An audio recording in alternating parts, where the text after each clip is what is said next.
Paramashivoham.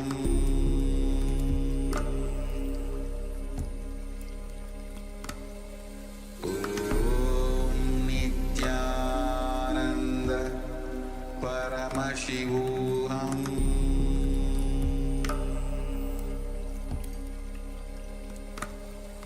Om Nithyananda Paramashivoham.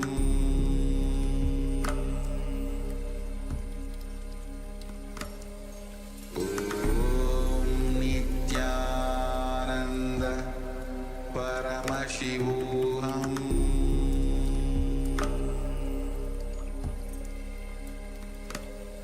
Om Nithyananda Paramashivoham. Om Nithyananda Paramashivoham.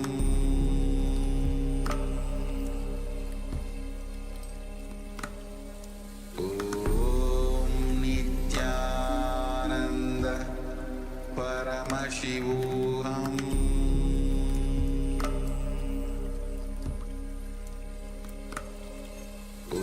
Om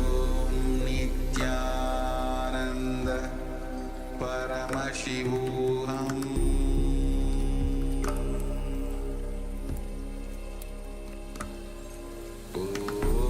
Om Nithyananda Paramashivoham.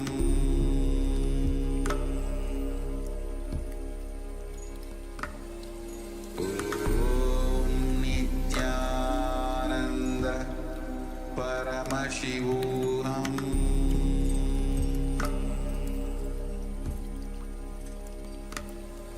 Om Nithyananda Paramashivoham.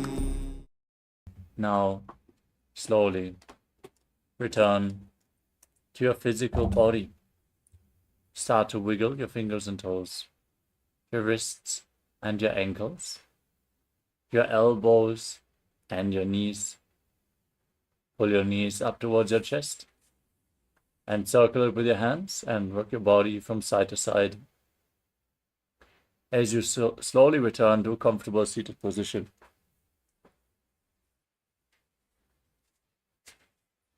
congratulations, you completed the first 108 asanas of the sequence, the Pratama Vinyasa Krama. Let us now get ready for the remainder of the Dvitiya Vinyasa Krama, the 308 asana sequence. Nithyananda, we are on a mission to revive the Enlightenment civilization. If you resonate with our message and want to be part of us, be sure to like, share, and subscribe. And don't forget to click the bell icon.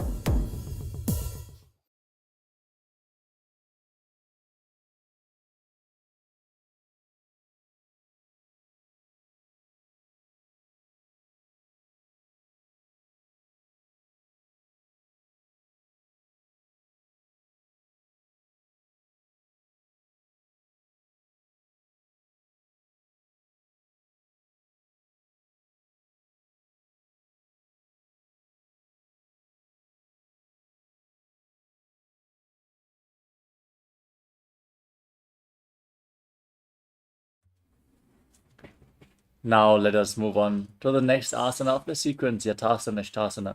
Sit in a posture that brings ease to your physical and mental space. Keep your hands on the knees in Bindu Mudra, index fingers and thumbs together. As you gaze forward, visualize Swamiji. Breathe in Samana Kumbhaka. Inhale into your stomach and visualize the flame in your navel being kindled as you internally chant Om Nithyananda Paramashivoham. पर्यङ्कं तत्समाख्यातं यतसंस्थं यथा स्थितिः. Next up is Samasana. In a cross-legged position, keep your hands on the knees in Bindu Mudra. Inhale and exhale as deeply as possible again and again as you visualize Swamiji in your inner space. इदानीं गर्भिणीनां योगाभ्यासो यथा लघु. Next up is Muktasana. Now keep the left heel against the perineum and place the right foot on top of the left foot. Keep your hands flat on your knees. Gaze to the tip of your nose and visualize yourself as a sage liberated by the supreme pontiff of Hinduism. निपीड्य सीबिनीं सूक्ष्मां दक्षिणेतरगुल्फतः. Next up is Siddhasana. Now, shift your gaze up towards your third eye as you maintain the posture. Visualize Swamiji in your inner space. स्थानसंयमितेन्द्रियोचलदृशा पश्यन् भ्रुवोरन्तरं चैतन्मोक्षकपातभेदजनकं सिद्धासनं प्रोच्यते. Next up is Siddhi Asana. Maintain the posture but shift your gaze to the ground in front of you. As you engage all the bandhas, Mahamudra Bandha, visualize Swamiji in your inner space. वामपादकेडीजानो सीवनिमधितासुकोठानो. Next up is Rudrasana 2. Now keep your hands on the knees in Bindu Mudra. Gaze to your third eye as you visualize yourself as Lord Buddha.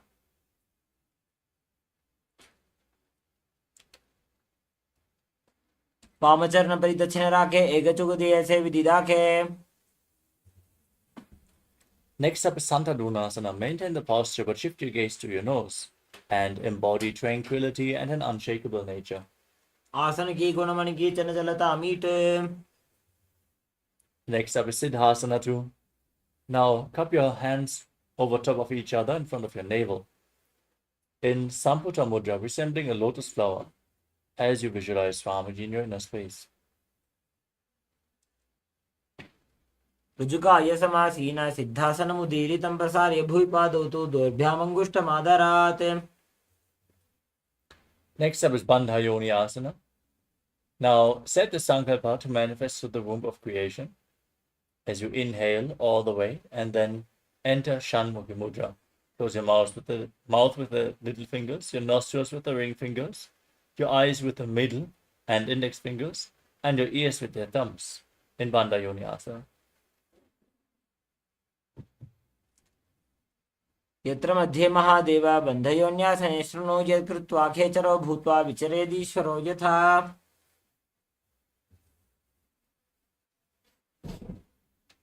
Next up is Virasana. Now place the right foot onto the left thigh and the left foot below the right thigh. Keep your hands on the knees in Bindu Mudra and embody the state and space of bravery. एकं पादमथैकस्मिन् विन्यस्योरुणि संस्थितः. Next up is Valmikasana. Maintain the posture. Gaze up towards your third eye as you visualize Sage Valmiki, the great poet and author of Ramayana, in Valmikasana. डावा पग की पगथली पुनिएड़ी है जोज. Next up is Joni Mudrasana. Now keep your hands flat on the knees and gaze to the nose as you visualize the Yoni Mandala, the visual representation of Devi Paramashiva Shakti. वामपाद की पगथली जाहि माहिली कोरे. Next up is Yoni Asana. Maintain the posture but shift your gaze upwards towards your third eye as you visualize the Yoni Mandala, the visual representation of Devi Paramashiva Shakti. यून्यासनं पर्वतेन योगं योगफलेनिलम्. Next up is Bhadrasana 3. With the soles of the feet together in front, heels close towards your perineum. Interlock your fingers around the feet and pull your knees down towards the ground by the strength of your groin. Gaze to the tip of the nose as you pull your stomach in and up in Uddiyana Bandha and visualize yourself as Lord Veeravata in Bhadrasana 3. गुल्भौ च प्रशनस्यादः सीवन्त्याः पार्श्वयोः क्षिपेत्. Next up is Agodasana. Maintain your legs in the same position. Keep your left hand on top of the left knee as you place your right hand over the mouth. Close the left nostril with the index finger. Inhale through the right nostril. Then close both nostrils and hold your breath as you then exhale through the left and invert the breathing flow. Now inhale through left, hold the breath, exhale through right, and Abhyanta Kumbhaka. As you gaze to your third eye and visualize yourself as an Agori, press your tongue up in Kechari Mudra in Agorasana. पूर्व कहो विश्रिका जोजी वाही विधि जो की जय सोई.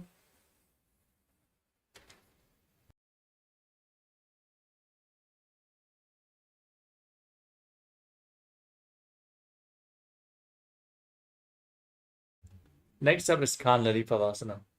Now separate your heels and place your elbows down on the heels as you rest your chin on your hands.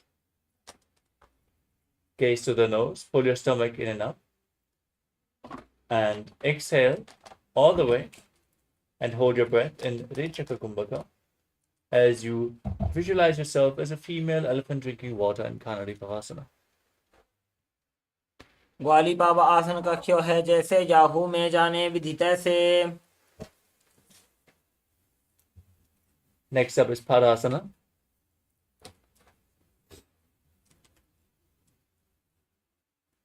As you bring your hands underneath the feet, interlock the fingers in front and lift your feet up as you gaze to the tip of the nose. Visualize Swamiji in your inner space. ततोर्ध्वम्रे च येत् वायुं मृदुनिश्वास संयुतम्. Next up is Gopi Chandasana. As you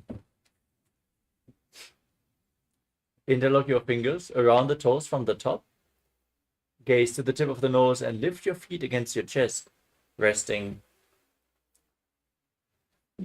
your chin on your hands. Gaze to the tip of the nose and embody the state and space of a king. पूर्व बलि परि अगाका अंगुटा कंटको परासे.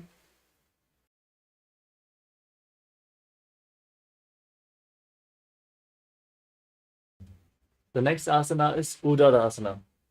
Now again, scoop your hands below the feet and interlock your fingers around the toes.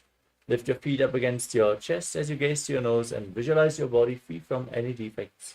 दोवो पगतलि संपुटटाने उबे हस्तकरि ऊर्ध हिताने अंगुष्ठ दोवो समत हरावे चिबुकोनी चेता ही लगावे. Next up is Vishishtasana. From the same position, now raise your feet even higher in front of your face as you keep your interlocked fingers around in front of the forehead. Visualize yourself excelling in everything. दोवो पगतलि जोड़ी संपुट करे. Next up is Bhudrasana. Now bring your legs over top of your shoulders and bend your elbows up to interlock your fingers around your neck as you visualize yourself as a cobra. शिरासनं तु विज्ञेयं कक्षासनं अतः परं ग्रीवासनं च परमं भुजासनमिहोच्यते.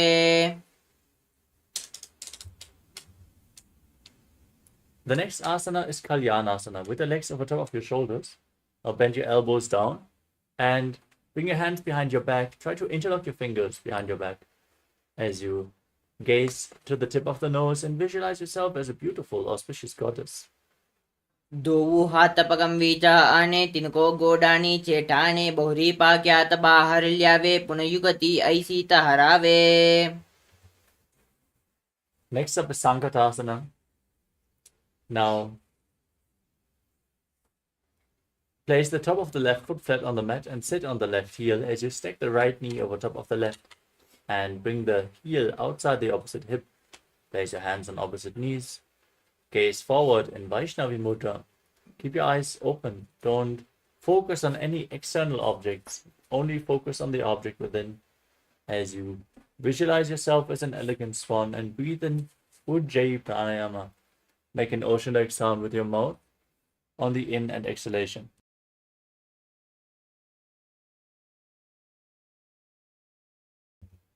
वामपादं चितेर्मूलं सन्न्यस्य धरणीतले पाददण्डेन यां येन वेष्टयेद्वामपादकं जानयुग्मं करयुग्मम् एतत् सङ्कटमासनम्. Next up is Dhenukasana. Now slide the left foot outside the hip, sit on the ground, keep your hands on the top knee. As you put your stomach in and up in Uddiyana Bandha, visualize a cow in your inner space. अनुषागी Nagar पंचदं ऋषिरिं दगल्यम्नि. Next up is Machandrasana. Now place the right foot on the left thigh and the left foot on the right knee.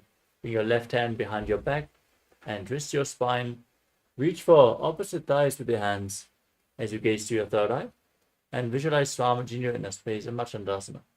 वामजंगपरिदचनटाने वामहस्तपिष्टे दिशा आने बहुरोदचन पादकी है जोई ताकि नाली जू पागरे सोइए. Now untwist your spine, hold on to the feet as you lean forward and down, place your forehead on the ground, your navel towards the heels as you visualize Swamiji in Machandasana too. प्रथमजी मनोचरण जोई वामजंग परिराके सोई ताकि AD कड़िस्योल्यावे बहुरी जुगती यह और करावे. Next up is Guru Asana. From the same position, now interlock your fingers and place them on the top knee as you engage all the bandhas. Mahamudra Bandha. Visualize Swamiji, your Guru. ऊर्मूलेतरपादस्य कनिष्ठिका प्रदेशगुल्पं संस्थाप्य. Now repeat Sankatasana on the other side. Now keep the top of the right foot flat as you sit on the right heel and stack the left knee over top of the right, keeping your hands on opposite knees. Visualizing yourself as an elegant swan. Don't forget to breathe in Ujjayi Pranayama. Make an ocean-like sound with your mouth. वामपादं चितेर्मूलं सन्न्यस्य धरणीतले पाददण्डेन याम्येन वेष्टयेद्वामपादकं जानयुग्मं करयुग्मम् एतत् सङ्कटमासनम्. Now repeat Dhenukasana. Slide the right foot outside the hip and sit on the ground with your hands on the top knee, stomach pulled in and up, visualizing a cow. अनुशागी Nagar पंचदं वृषीरं दगल्यम्नि. Next up is Machandrasana on the other side. Bring the left foot on the right thigh and the right foot on the left knee. Bring your right arm behind your back. Twist your spine, hold on to opposite thighs as you gaze to your third eye. Visualize Swamiji in your inner space. वामजंगपरिदचनटाने वामहस्तपिष्टे दिशा आने बहुरोदचन पादकी है जोई ताकि नाली जू पागरे सोइए. Next up is Machandasana 2. Now, hold onto the feet and lean forward and down. Bring your forehead to the ground and visualize Swamiji. प्रथमजी मनोचरण जोई वामजंगपरिराके सोई ताकि AD कड़िस्योल्यावे बहुरी जगति यह और करावे.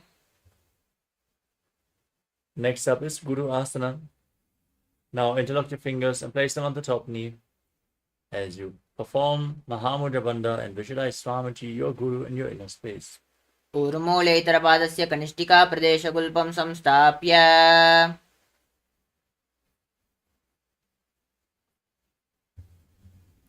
The next asana is Parshasana. Now place your feet flat on the ground. Raise your knees against your chest. Keep your hands on the knees and pull them against your chest as you press your tongue upwards in Kechari Mudra along the nasal tract if you can, as you gaze to your third eye and visualize Swamiji in your inner space.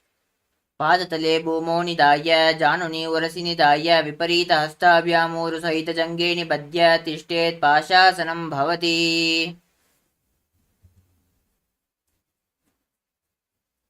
Next up is Bodha Shukasana.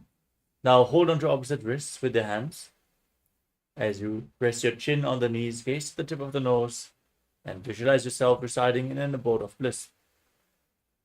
दोवूपगतलिभूपरिदेरे कोरुमाहिली ऐसे करे कोरुमिलाई उकड़िबेसे जंगा चाटी अग्रनिवेशे.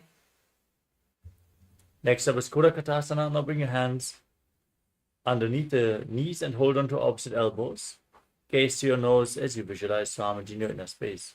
दोवू हाथ पग बाहर ल्यावे गोडा नीचे ले तहरावे आमाम सामाम ऐसे करे आपस में को हानि पकड़े.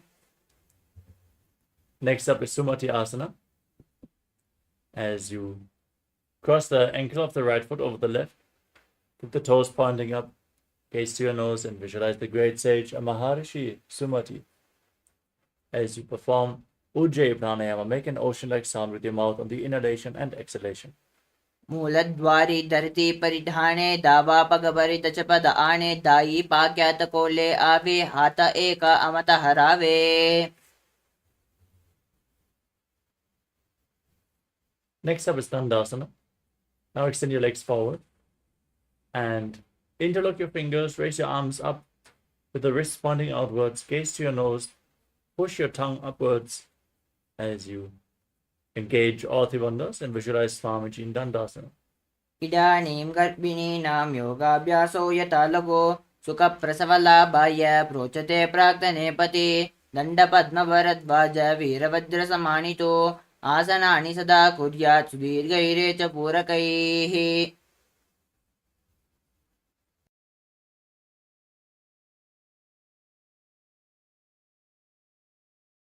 Next up is Arambhasana. As you lean forward and down, hold onto the big toes in Prana Mudra. Bring your head towards the knees. Inhale through one nostril and exhale through the other alternatingly. Then Nadi Shodhana as you visualize Swamiji in your inner space. दोवू पग मिलिवा पसारी पगा का अंगूठा पकड़ी लाट गोड़ा लगावे. Next up is Bidokasana. Now separate your feet and raise the knees as you bring your hands underneath the shins and hold the soles of the feet from the outside. Lean forward and down, place your forehead on the ground, gaze to your third eye as you visualize Swamiji in your inner space. प्रथम बैसी दोवू पाव पसारी कचुक ऊर्ध्व को कुरुडो डारे. Next up is Chalandari Pavasana. Now bring the heels of the feet together and keep your hands underneath the shins with the palms facing up, elbows on the ground. Rest your face on your heels as you gaze to your nose and visualize Swamiji in your inner space. दोवू एडी मैलिगे डीजे हाथ पसारी.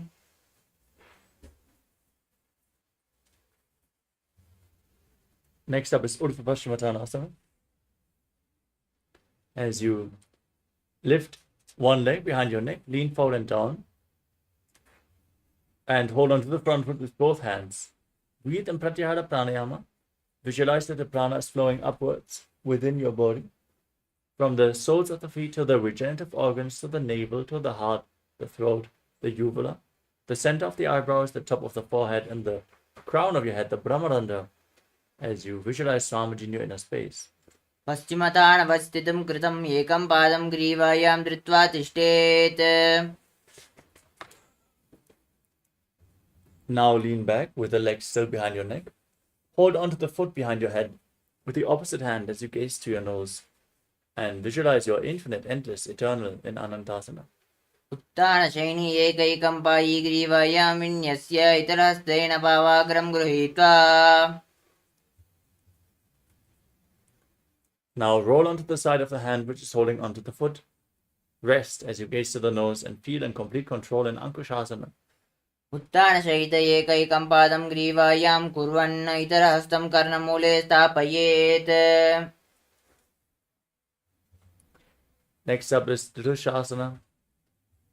As you lay on your back, pull your knees up towards your chest and circle them with your arms, and then rock your body from side to side as you visualize Swamiji in your inner space.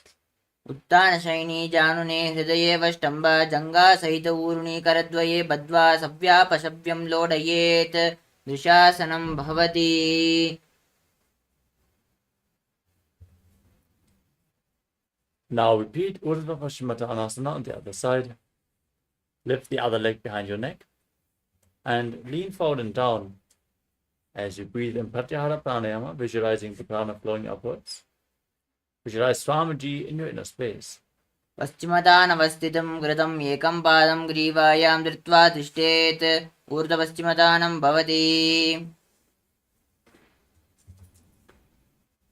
Now lean back with the leg behind your neck. Hold on to the foot behind your head as you gaze to your nose and visualize you are infinite, endless, eternal, Ananta in Anantasana. उत्तानशयिनी एकैकं पायी ग्रीवायां विन्यस्य इतरहस्तेन भावाग्रं गृहीत्वा.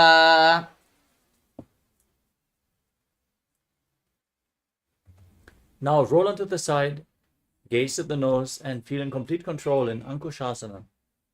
उत्तानशयित एकैकं पादं ग्रीवायां कुर्वन् इतरहस्तं कर्णमूले स्थापयेत्. The next asana is Yoga Nidrasana. As you lay down on your back, one by one, lift your legs behind your neck. Then interlock your hands behind your back Bring them around your lower back as you gaze to your nose and visualize Swamiji in your inner space. पादाभ्यां वेष्टयेत् कण्ठं हस्ताभ्यां वृषबन्धनं तन्मध्ये शयनं कुर्याद् योगनिद्रा सुखप्रदा. Next up is Atmadharmasana. From the same posture with your legs over top of your shoulders, bend your elbows up and interlock your fingers around your neck as you gaze to your nose and visualize Lord Vishnu blessing you from within. आत्मा राम आसन प्रथम सूदो सोवे. Next up is Kochikasana. As you lay on your back, pull your knees against your chest with the soles facing up to the sky, extending your arms out to the side at shoulder level. Gaze to your third eye as you visualize Swamiji in your inner space. दो हाथ सीधा सा करे तिनसो बैसभा करे पग ऊंचाई आगाने आने बहुरी जुगति वासे विधिवाणे. Next up is the Jatara Parivritti. This asana has 3 steps. Let us perform all 3 steps on one side and then on the other side. First, enter a neutral position by extending your arms up to the side and pulling your knees against your chest. Then, drop one knee to the side and extend the opposite leg straight down. This is the first step. Bend both your knees to the side. Second step. Extend your legs to the side, hold onto the feet, and gaze in the opposite direction as you visualize Swamiji. Form the Mula Bandha, Vitam Pratyara Pranayama, and internally chant the Mahavakya. Then return to the neutral position, to the center. Now bend your knee in the opposite side. Extend the opposite leg down. Bend both your knees to the side. And then extend your legs, hold onto the feet, and gaze in the opposite direction. परिवृत्ति कुक्षि भागे त्रिधा हि परिकीर्तितः मध्यकोणं सुप्तकोणं ऊर्ध्वकोणमतापि च.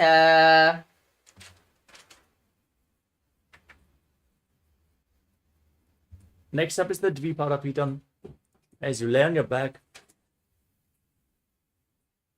place your feet flat and hold onto your ankles. Then push your hips up high. Lock your throat in Jalandhara Bandha as you breathe in Mocha Kumbhaka. Gaze to your nose and visualize yourself as sturdy as a bridge in Dvipadapitam, internally chanting Om Nithyananda Paramashivoham. प्रतिक्रियायुतं द्वन्द्वपीठः सर्वबलप्रदं गर्भिणीनां दुर्बलानाम् इति Gargi जगादनु. Next up is Paryankasana. Now bring your hands over top of your shoulders with the fingers pointing towards your body. Raise your entire body off the mat. Bring your hips up high. And breathe through your nose. Lead the prana along your spine as you visualize yourself as sturdy as stone furniture in Paryankasana. उत्तानशयनं मस्ततलाभ्यां भूमिं वष्टभ्य पादतलाभ्यां भूमिं धृत्वा. Now lower your body down onto your back. Pull your knees against your chest and hold on to the respective shoulders with your hands. As you move your hips in a circular motion, visualize yourself as a dog playfully rolling around on its back. शववच्छरीरं संस्थाप्य जानुनी सम्मील्य नाभोवाणीय हस्ताभ्यां कन्दरं बद्ध्वा भामयेत् श्वोत्तानं भवति. From Shvotanasana, place your hands on the ground at the side of your body and raise your hips and legs up off the mat in Viparita Karani. As you point your toes to the sky, move your legs in a circular motion and visualize Swamiji in your inner space as you breathe in Mocha Kumbhaka. भूतले श्वशिरो दद्वा केन ये जननद्वयं विपरीतकृतैस्तैसा सर्वतन्त्रेषु गोपिता. Now stop the movement of your legs. Keep the toes pointing up and Viparita Karani too as you visualize Swamiji. करणी विपरीताज्ञा सर्वादिव्याधिनाशिनी नित्यम् अभ्यासयुक्तस्य जाडराग्निर्निवर्धनी. Now drop your toes down over top of your head, touching the ground. Interlock your fingers behind your back in Parasha Mudra as you visualize yourself as a plow in Langalasa. ग्रीवाकण्ठेन भूमिं विष्टम्भ पादाग्रद्वयमूर्धमुन्नयेत्. Next up is Shaita Paschimottanasana. Now hold on to the feet over top of your head, with the toes on the mat, as you visualize Paramashiva, and internally chant Om Nithyananda Paramashivoham, as this is one of the 84 asanas revealed directly by Lord Paramashiva himself. तानं शयित्वात् कुर्वीत शयितपश्चिमतानकम्. Next up is Supta Konasana. Now hold onto your feet and separate the legs as you align your hips with your shoulders. Visualize Swamiji in your inner space. परिवृत्तिकुक्षिभागे त्रिधा हि परिकीर्तितः बद्धकोणं सुप्तकोणम् ऊर्ध्वकोणमतापि च. Next up is Chakrasana. Join your feet back together.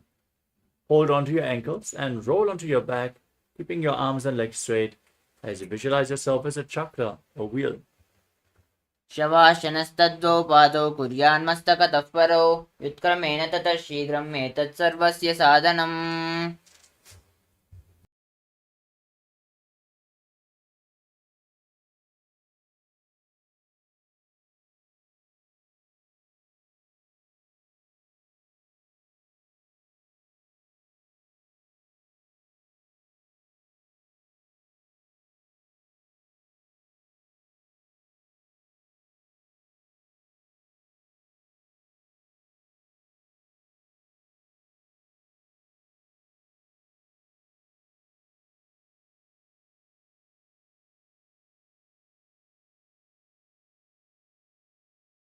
The next asana is Supta Prasarita Parangushtasana. As you raise your legs up vertical and hold onto the big toes in Prana Mudra,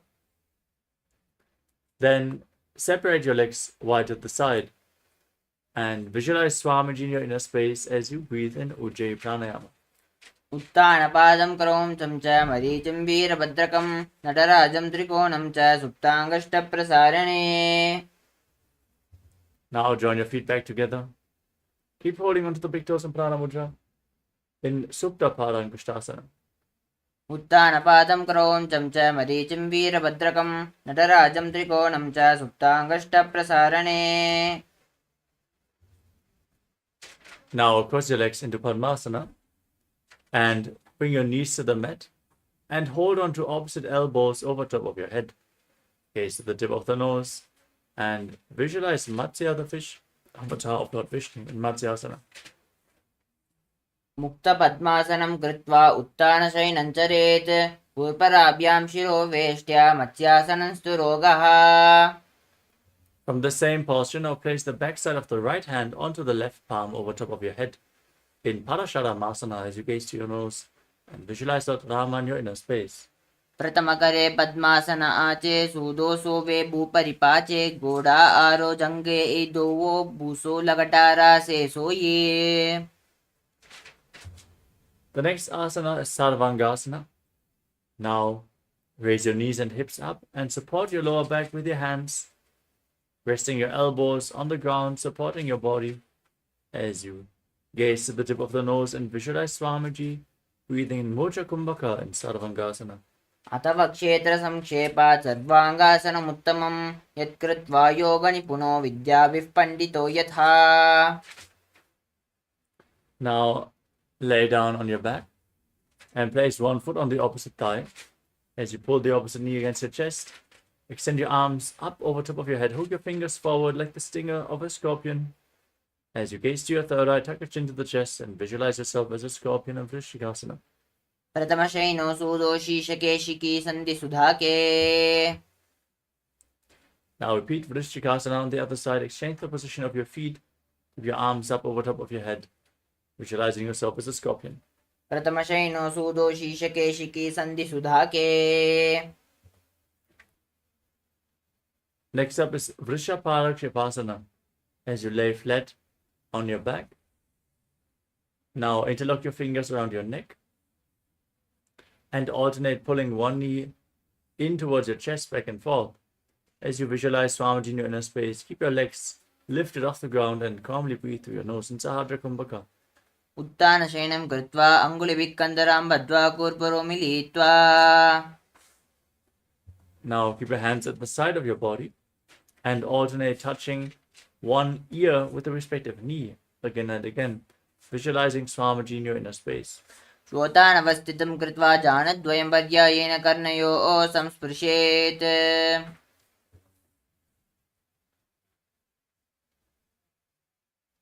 Next up is a Vrikasana from the same posture. Now stand up and lay back down again and again. Visualize yourself as a wolf.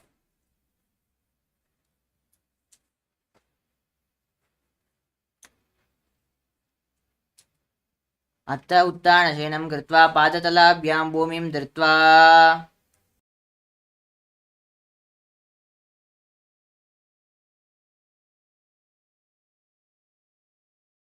Next up is Lutasana. Now lay down on your back and kick your legs over, roll over completely again and again as you visualize Swamiji in your inner space. उत्थानशयनं पादौ शिरलुङ्ग्य भूमौ स्थापयित्वा Now lay down on your stomach. Keep your hands at the side of your shoulders and contract your lips. Make a whistling sound like a flute on the inhalation as you visualize yourself as a chariot carrying warriors into a battle for Dharma on your chariot back and Saratasana. युद्धशयनं कृत्वा नाभिं भूमौ निधाय सम्पद्यस्ताभ्यां भूमिं वष्टम्ब तिष्ठे चरतासनं भवति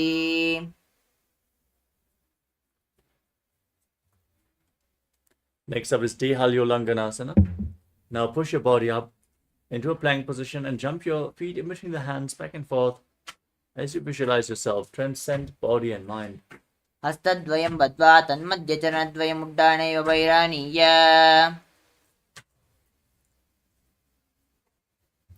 Next up is Jatyasana. From a standing position, lean forward and down, place your hands on the mat and walk around on your hands and feet as you visualize yourself as a wise 60-year-old elephant. अथ जाट्यासनं वक्ष्ये येन जाटिस्मरो भवेत् हस्तान्द्रिभूमौ च गमनम् आगमनं ततः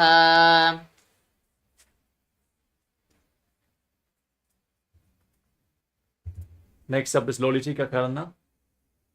Now stand in Arimandi posture, heels together, toes pointing outwards and knees bent, and raise your arms to the shoulder level. Rotate your arms around your body and move your head in all directions. Open your chest.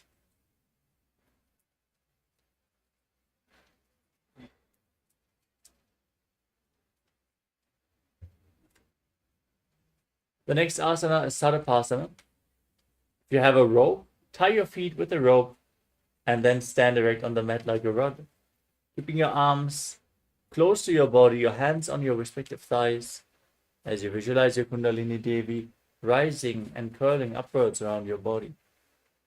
अथ सर्पासनं वक्ष्ये वायुपानाय केवलं शरीरं दण्डवत् तिष्ठेत् रज्जुबन्धस्तु पादयोः Next up is Ushtrasaranasana. Now lean forward and down and hold on to your feet from the front, keeping your hands and fists. Walk around on the mat as you visualize yourself as a camel. मुष्टिकनिष्ठिका प्रदेशेन भूमौ निधाय उपरि पादतले संस्थाप्य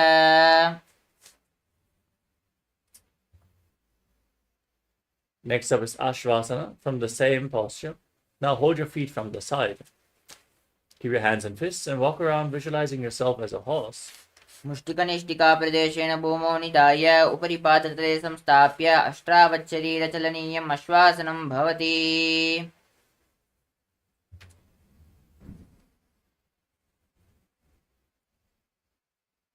Next up is Kapotanitakasana.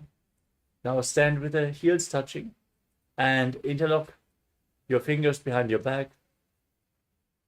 Hold your hands down towards your calves as you visualize yourself as a soaring bird diving. Breathe calmly through your nose in Sahaja Kubota. पादतले भूमौ निधाय पृष्ठभागेन हस्तौ जङ्घापर्यन्तं नीत्वा कपोटनिटकं भवति Next up is the Tala Pushpa Putam Karana. Now stand in Arimandi posture and join your hands in Namaskara Mudra. As you bow down to one side, raise the respective heel and open up your palms as you visualize yourself holding a bouquet of flowers and offering it to Paramashivoham.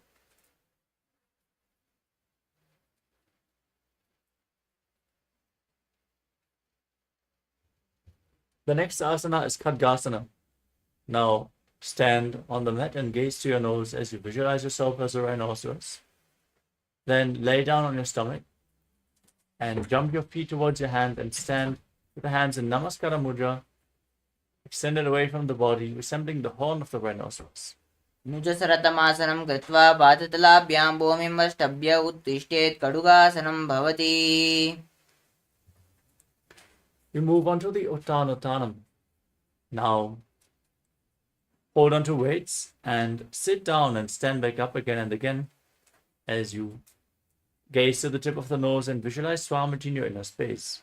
पुनः पुनः उत्तातव्यम् असितव्यम् इति उत्तानोत्तानं भवति.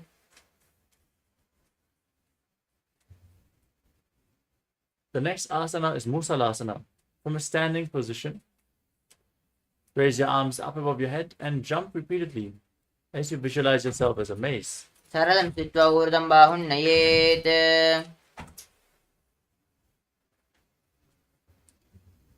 The next asana is Ucheshakasana. Now raise one foot against the chest and sit down and stand back up with the other leg alternatingly as you gaze to the nose and visualize Swamiji in your inner space. हस्तद्वयेन धृत्वा तिष्ठेत्. Next up is the Parshvajanukarana. Now stand with the toes of one foot pointing to the side and raise the opposite knee against your chest. And circle the raised leg with your hand. Keep the hand in a fist and gaze forward.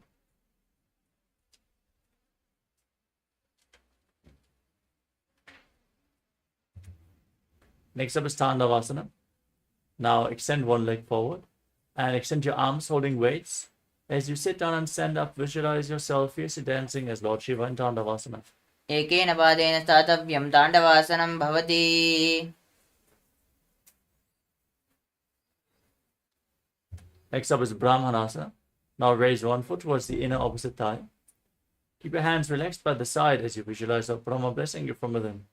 ब्राह्मणासनमावक्ष्ये यत्कृत्वा ब्राह्मणो भवेत्.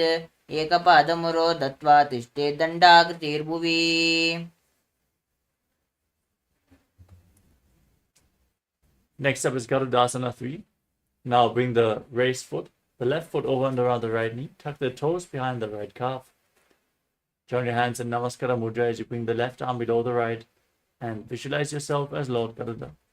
उत्तानकूर्मपीठश्च सैमस्गारुडमेव च वातायनं गोमुखं च भारद्वाजं त्रिविक्रमम्.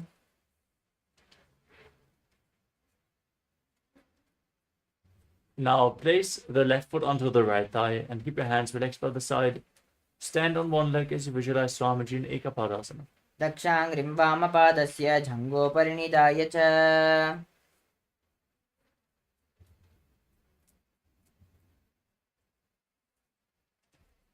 The next asana is Dhruvasana, the poster posture. Now hold on to the left big toe in Prana Mudra and extend the leg out to the side as you rotate quickly on the standing leg. एकेन हस्तेन दण्डरूपस्य एकस्य पादस्य अग्रं धृत्वा.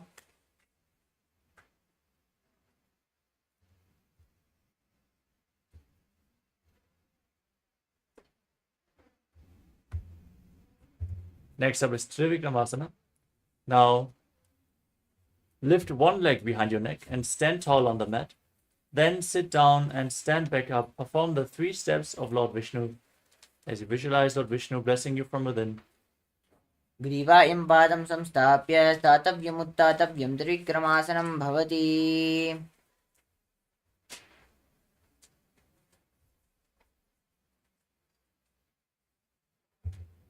Now repeat the Parshvajanukarana on the other side. Raise the other knee towards your chest and circle it with your hand in a fist, keeping the other hand on the inner thigh.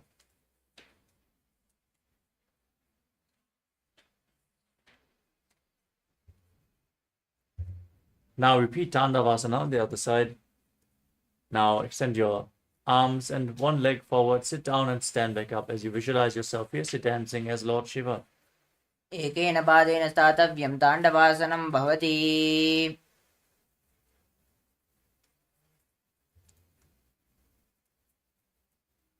Now repeat Brahmanasana on the other side. Lift the right foot against the inner left thigh with the heel against the perineum and visualize your Brahma blessing you from within. ब्राह्मणासनमावक्षि यत्कृत्वा ब्राह्मणो भवेत् एकपादमुरो दत्त्वा तिष्ठे दण्डाकृतिर्भुवि.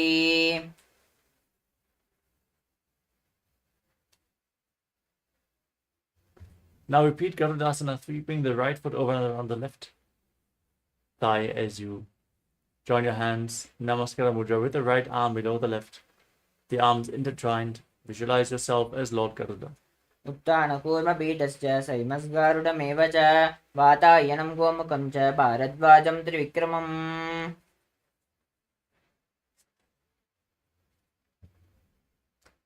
Now repeat Ekapadasana. Raise the right foot on top of the left thigh, keep your hands by the side, and visualize Swamiji in your inner space. दक्षाङ्घ्रिं वामपादस्य जङ्घोपरिनिधाय च.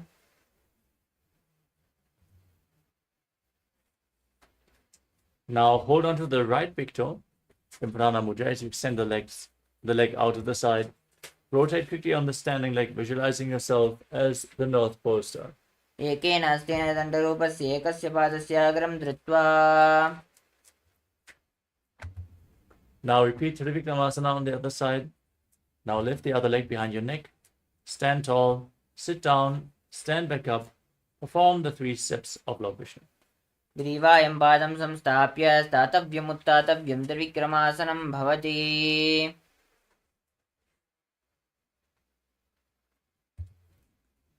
Next up is Samanaka Karana. Now stand with the heels touching, the hands slightly extended away from the hips. Breathe calmly as you extend your fingers one by one. And let us now all get ready for the final 100 asanas of this sequence. Nithyananda, we are on a mission to revive the Enlightenment civilization. If you resonate with our message and want to be part of us, be sure to like, share, and subscribe. And don't forget to click the bell icon.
Yes, let us now move on to the next asana of the sequence, Gorak Anjali Asana.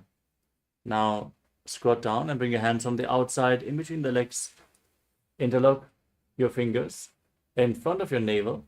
As you squat down, visualize the great sage Goraknath, the founder of the Natha Yoga Hindu Sampradaya. Breathe in Jiva Chala Kumbhaka. Inhale deeply, hold your breath, and freely move the prana within your body along with your mind. प्रथम ही उबो हो ये बाहुरी नीचे पुण्य होवे. Next up is Kanchi Asana. Now interlock your fingers around your lower back. As you maintain the squatting posture, visualize Swamiji in your inner space. ऊर्मध्यात् हस्तो निवेश्य नितम्बं दत्त्वा पादतलाभ्यां भूमिं वष्टभ्य तिष्ठेत् काञ्च्यासनं भवति. Next up is Bhairo Asana. Now bring your heels together close towards your perineum. Maintain the squatting posture, gaze towards your navel as you interlock your fingers around your lower back and visualize Bhagavan Kala Bhairava, the Lord of Time. दो पग की तल्या की माहिली कौर मिलाई पना पानी उकड़ मुड़ वैसे.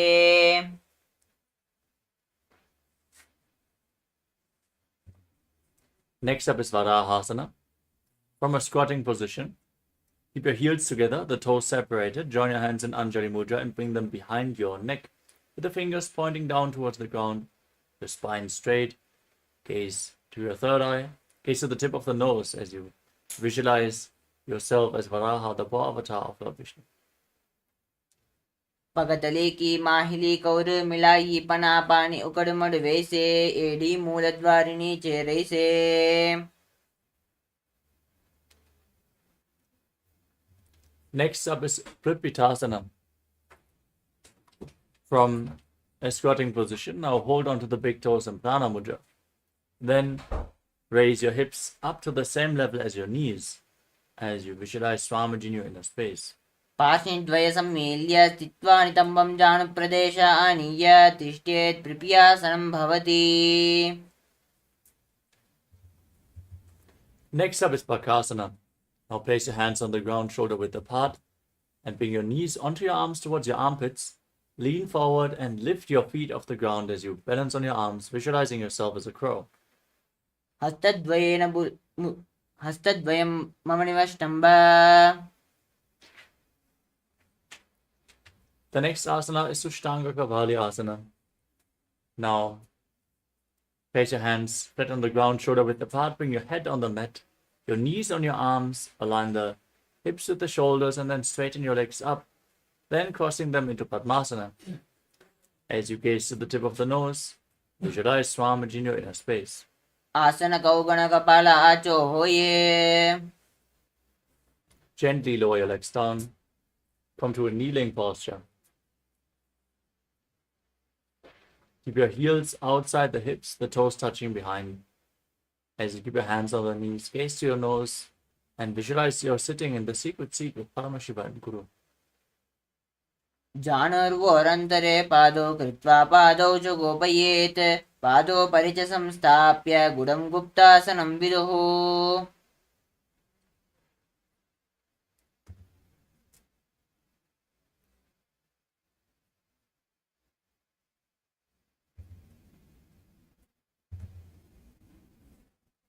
The next asana is Vrikshasana too. Now, let's get ready for another inverted posture. Place your hands on the ground and raise your legs up into a handstand. You can lean against the wall for support if needed, as you visualize yourself as a tree with deep roots growing into the ground. Purify all the 7 chakras by performing this asana. सप्तचक्रक्षालनाय vrikshasana विशेषकान्. Next up is Shivo Asana from the same posture. Now gaze to your third eye and visualize Tejas. Energy is flowing to your third eye, rejuvenating your body. दो पगजोई माही गुल्प मिलाये. Gently lower your body down. Now place your hands on the ground, shoulder width apart. Step your feet back into a plank position and lower your body down to the ground as you then push it back up again and again, visualizing yourself as a fish in Matsyasana too. मुग्धशयनं कूर्परो पार्श्वभागाय मूर्धकृत्य.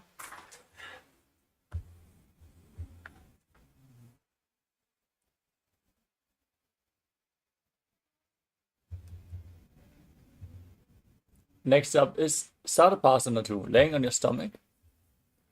Keep your hands on the ground, keep your hands on the hips, and move your body from left to right as you raise your head off the ground. Visualize yourself as a snake. निब्जशयनं कृत्वा हस्तौ नितम्बं संस्थाप्य पादौ दीहि कृत्य सर्पासनं भवति. Next up is Niralambanasana.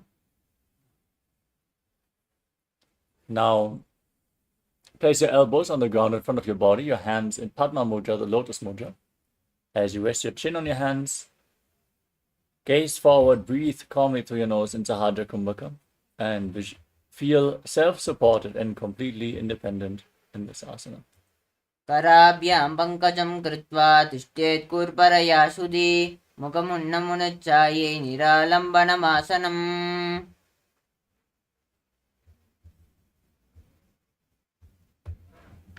Next up is Chakrasana.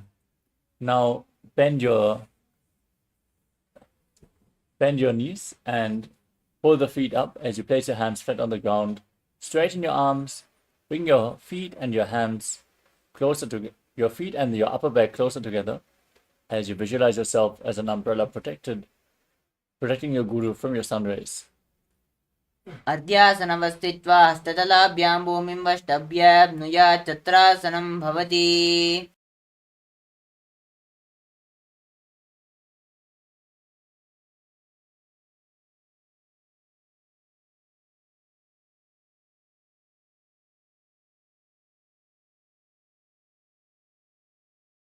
Next up is Vajrasana. Now sit in a kneeling posture on top of your heels. Extend your arms out in front. Place your palms and your forehead on the ground as you gaze to your nose and visualize yourself as Vajra, the weapon of Indra, symbolizing indestructibility. इदानीं गर्भिणीनां योगाभ्यासो यथा लघु सुखप्रसवलाभाय प्रोचते प्राक्तनेपति दण्डपद्मभरद्वाज वीरवज्रसमानितो आसनानि सदा कुर्यात् सुदीर्घैरे च पूरकैः. Next up is Meshasana. Now raise your hips, keep your hands on the ground into Gajrasana position and alternate striking the ground with your hands as you visualize yourself as a powerful ram. गजासनसंस्थितौ एकैकं बाहुं भूमौ ताडयेत् मेषासनं भवति.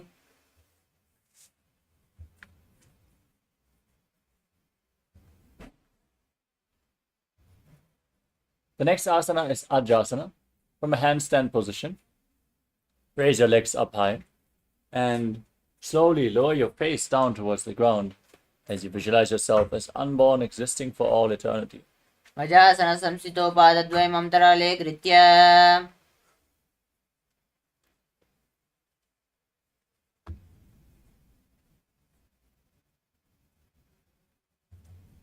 The next asana is Dhanantarasana. Come to a kneeling posture and hold onto your big toes as you pull them in towards the perineum. Then place your hands on the knees. Gaze to the nose and visualize Swamiji in your inner space. As you breathe in, Ujjayi Pranayama. Make an ocean-like sound with your mouth. पूरबभिधि परिहता की काकसी स्योपनासरा मोडी. Next up is the Angamotanam. Now, interlock your fingers in front and move your arms up, down, left, right in all directions, giving massage to various different joints and muscles of your body. As you then interlock your fingers behind your body and repeat the movement while visualizing Swamiji in your inner space. हस्तयोरङ्गुलीर्बद्ध्वा हस्तयोर्मध्यात् सर्वमङ्गमं निष्कासयित्वा तिष्ठेदङ्गमोड्डानं भवति.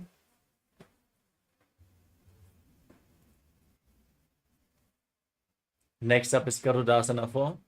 Now turn your feet outwards so the toes are pointing to the side.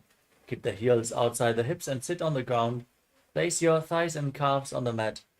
Hands on the knees, visualizing yourself as Lord Garuda flying Lord Vishnu and Lakshmi on his back in Garudasana form. झङ्गोरुभ्यां दरां पीड्य स्थिरकायोद्विजानुना जानो परिकरद्वन्द् गरुडासनमुच्यते. Next up is Ananda Mandirasana. Bring the soles of your feet together, the toes pointing back, knees separated. Hold on to your ankles with your hands as you gaze to your third eye and visualize yourself residing in the blissful space of a temple. अथ वक्ष्ये वीरनाथ आनन्दमन्दिरासनं यत्कृत्वा अमरो धीरो भवत्येवेह साधकः हस्तयुग्मं पाददेशे पादयुग्मं प्रदापयेत्. Next up is Mandukasana 2. Now cross your feet and sit on the heels. As you place your hands underneath the knees, press your tongue flat against the palate of your mouth in Mandukya Mudra. Visualize yourself as a frog and perform Uddiyana Bandha and Muda Bandha in Mandukasana 2. पृष्ठं सम्पीड्य गुल्पाभ्यां जाह्नग्मे सबलयाकृतिः हस्तौ पादतले क्षिप्तौ मण्डूकं पाददोषहृत्.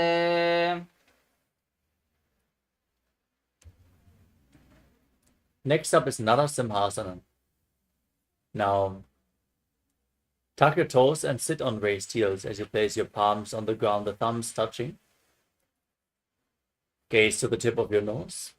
Stick your tongue out and exhale forcefully again and again, visualizing yourself as Lord Narasimha, the Lion Man avatar of Mahavishnu. दोवो पनापानी होय बेसे AD मिलरी गुड़ा निवेशे चुम शरीर नीका तहरावे NASA अग्र दृष्टि को ल्यावे.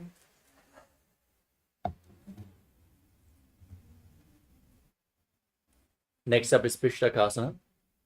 Now sit on raised heels and keep your hands over top of your mouth with your thumbs underneath the teeth. Now inhale through the right nostril and exhale through your mouth in Vishlaka Pranayama. As you gaze to your nose and visualize yourself as Devi, victorious over all your fears in Vishlakasana. दोवो पकांकी एडी जोई गोडाम फानो वानो पुने होई गोड़ा जंगादर करी रहे आड़े वाह Ishi विधके.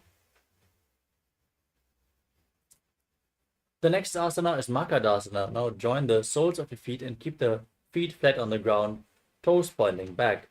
Sit on your heels and bring your hands to your armpits as you're imitating as if you are a monkey stretching itself. As you visualize yourself as a playful monkey, gaze to your third eye in Makadasana. दोवो पगतली संपुट आने तिनकी पिष्टि भूमि परिठाने मूलद्वार एड्याम परिल्यावे मूडा हाथा ऊंचा तहरावे. Next up is Vajrasangadasana. Now bring the soles of the feet together and separate your knees raised off the ground as you hold on to opposite elbows behind your back. Gaze to the tip of the nose and embody diamond-like strength for you and your Sangha, your spiritual community. प्रथम पनापाने होय बेसे दोवो AD गुड़ा निवेशे गोड़ा उबारा के दिया आड़े वाय पसारे धीरा.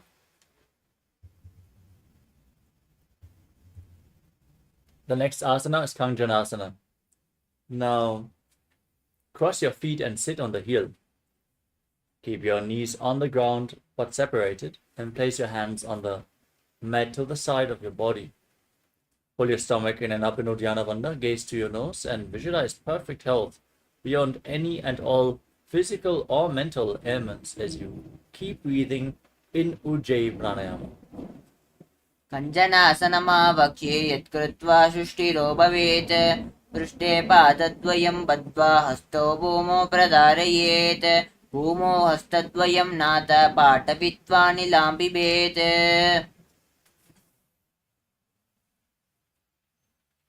Next up is Kurmasana. From the same posture, now place your hands on your knees and make your upper back and neck stiff like the shell of a turtle. As you gaze to your nose, visualize yourself as a turtle with a stable body and mind to live for centuries in Kurmasana. गुल्पो च वृषणस्यादो व्युत्क्रमेण समाहितो ऋजुकाय शिरो ग्रीवं कूर्मासनमितीरितम्. The next asana is Yogasana. With your hands on the knees, relax your upper back and neck. Gaze to the tip of the nose and visualize Swamiji in your inner space in Yogasana. गुडं नियम्य गुल्पाभ्यां जान्वग्मे सवलयाकृतिः हस्तो पादतले क्षिप्तो मण्डूकं पाददोषहृत्.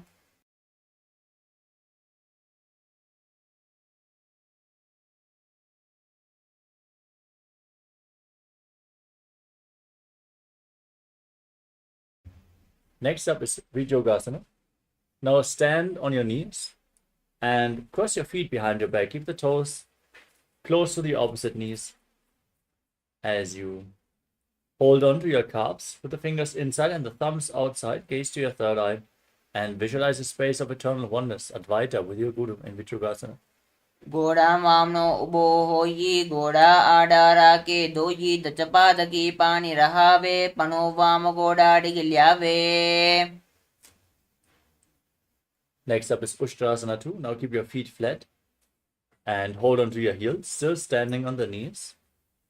Lean back, push your hips forward and tilt your head back as you visualize yourself as a camel. मेरुदण्डगण्डि दार्द्या संपिपाद इषुः पुमान् कपोतोष्ट्रासनाभ्यास कुर्यान्मितहिताशनः. Next up is Jatyasana 2. Now lean back and place your elbows on the ground and then the back of your head as well. Hold on to your feet as you gaze to your nose and visualize yourself as a lotus blooming. दोऊ एडी संपुट करे सोले मूल द्वारी तरी दे रे पना पानी उकड़ होय बेसे बहुरी बिष्टि जिशी करे जो ऐसे. Now lay down on your back completely and rise back up again and again. You can hold on to your feet for support as you gaze to the nose and visualize the healing and liberation of all causal, subtle forms of your body in Viratasana. जंगा प्रतिभूमो निधाय जंगोदरयोः ऊर्णि संस्थाप्य.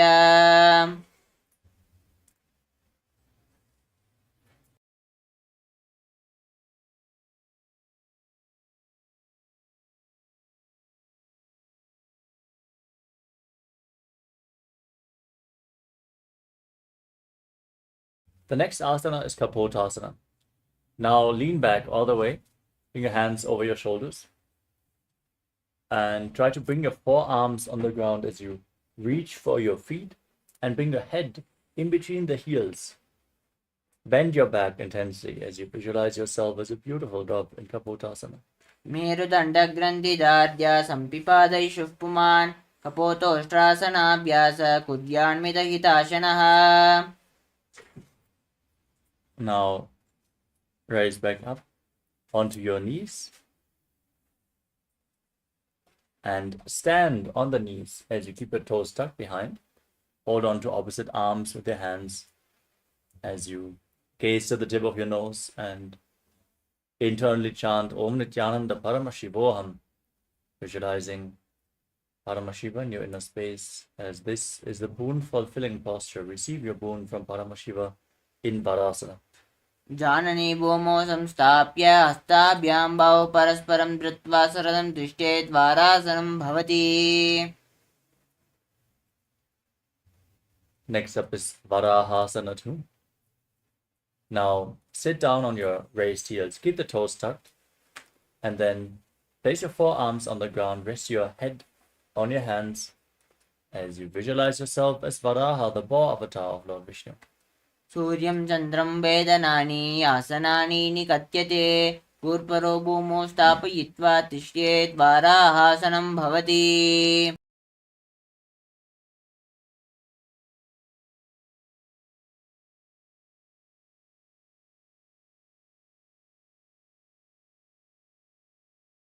Next up is Mundasana. Now bring your forearms on the ground, elbows shoulder width apart. Interlock your fingers and support your head with your hands as you get ready to enter another inverted posture. Raise your hips above the shoulder level and then straighten your legs up into a headstand. Gaze through your nose. Breathe calmly in Sahadra Kumbhaka as you visualize yourself as a log tree in Mundasana. अधो मुण्डासनं वक्ष्ये सर्वेषां प्राणिनां सुखम् ऊर्ध्वमार्गे पदे तत्त्वा धारयेन्मारुतां सिद्धि. Now gently lower your body down and come into a kneeling posture. Sit on top of your heels with your feet flat. As you separate your knees, lean forward and down. Bring your head in between the legs. Hold your head with both hands, keeping the elbows outside the knees. Gaze to the tip of the nose and visualize Swamiji as you inhale through your nose and exhale through your mouth in this posture in Andhasana. प्रथम पगतली समत हरावे कोरुमाहिली ube मिलावे पना पानी उकड़ कर बेसे दुवु AD गुड़ा निवेशे. Now lay down on your stomach and extend your arms out over top of your head. Hold on to weights and then lift your arms, your legs and your chest off the ground as you visualize yourself as a locust in Viparita Shalabhasana. शलभासन भेदाश्च नटभेरुण्ड नामके कण्ठभेरुण्ड सहिते शीर्षदण्डासनं तथा.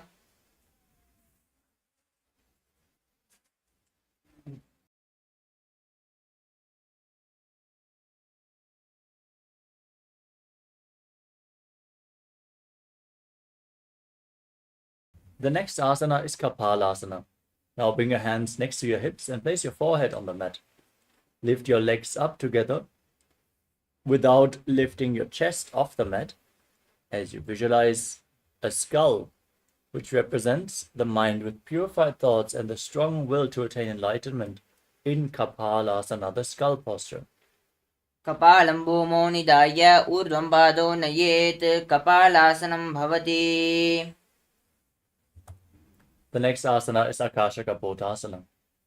Now push your hips up over top of your body, bend your knees, and place your feet on the ground in front of your head if you can, as you visualize yourself as a free and open dove in Akashaka Bhotasana. उष्ट्रासने स्थित्वा चरणौ भूमेरुत्थाप्य मस्तकोपरि नीत्वा पृष्ठप्रदेशेन भूमौ स्थापयेत् आकाशकपोटं भवति.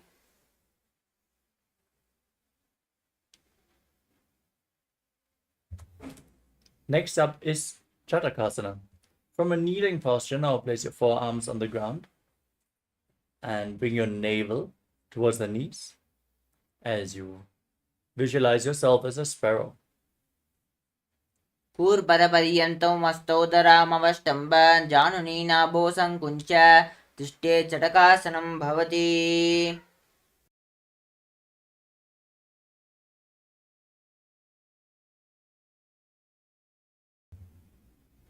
The next asana is Vrishchikasana too.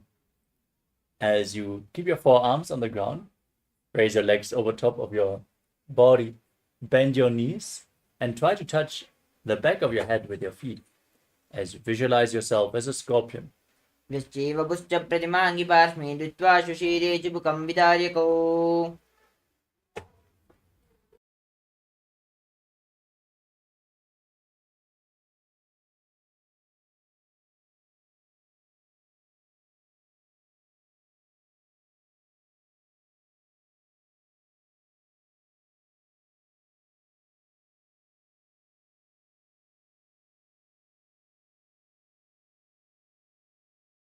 Next up is Vrishasana, the bull posture. Now sit on the right heel as you keep the left foot outside the hip with the toes pointing to the side. Keep your hands on the ground in front of your knees and visualize yourself as a bull as you forcefully inhale through your nose, hold your breath for a short while, and then again exhale through the nose in Antaranga Kumbhaka. As you gaze forward, don't focus on any external object. Focus only on the object within in Vaishnavi Mudra, performing Vrishasana. याम्यगुल्पे पादमूले वामभागे पदेतरं विपरीतं स्पृशेत् भूमिं वृषासनमिदं भवेत्. Next up is Lolasana. With your hands on the ground in front of your body, lift your entire body off the mat, cross the toes of the left foot over the right, and balance as you visualize Swamiji in Lolasana. लोलासनं सदा कुर्यात् वायुलोलापघातनात्. Next up is Vrishasana. On the other side, now sit on the left heel and keep the right foot outside the mat as you visualize yourself as a bull. याम्यगुल्पे पादमूले वामभागे पदेतरं विपरीतं स्पृशेत् भूमिं वृषासनमिदं भवेत्.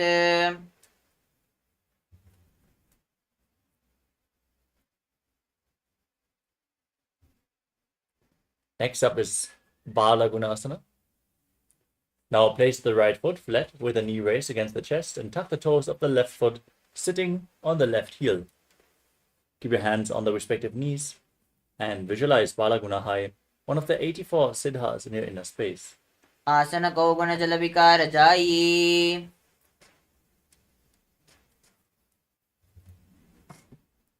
The next asana is Grahasana. Now stand up and squat down. Bring your hands from the inside out and hold on to your ankles as you visualize yourself as the entire planet. पादतले भूमौ संस्थाप्य जानुमध्ये कूर्परो संस्थाप्य. Now repeat Balagunasana on the other side.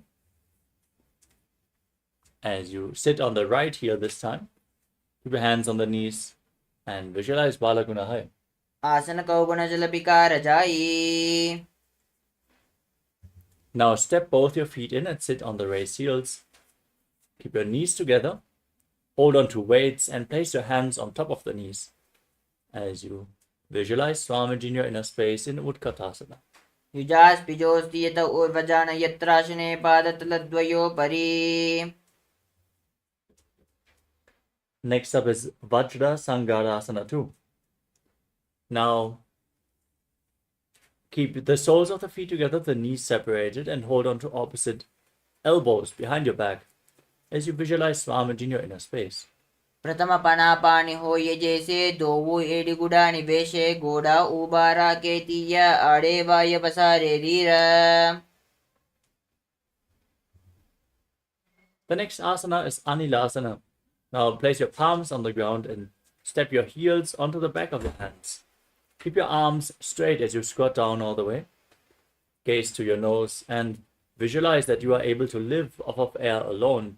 As you continue to breathe in Antaranga Kumbhaka, forcefully inhale, hold your breath, and then slowly again exhale through the nose. दोवु हाथ भूम परिठाने कहुनी जाडी ना बिलग आने पनो दो आसे विधि करे पिष्टि हथेल्या की परिदेरे.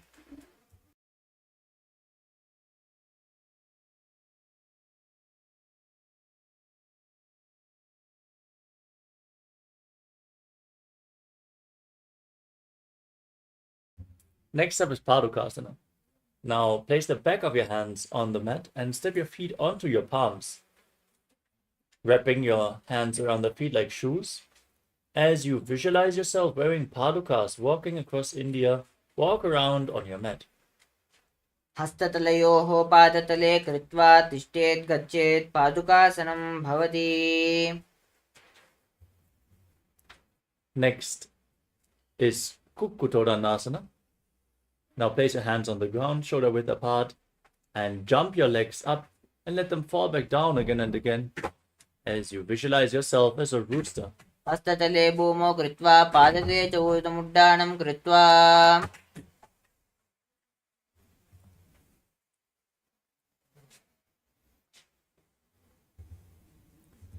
The next asana is Viparita Nityasana. As you place your hands on the ground, raise your legs up into a handstand, and then move your legs around, dancing on two hands as you feel yourself become free of all inhibitions. हस्ततलाभ्यां भूमिं वष्टभ्य ऊर्ध्वं पादाग्रे कुर्वन्.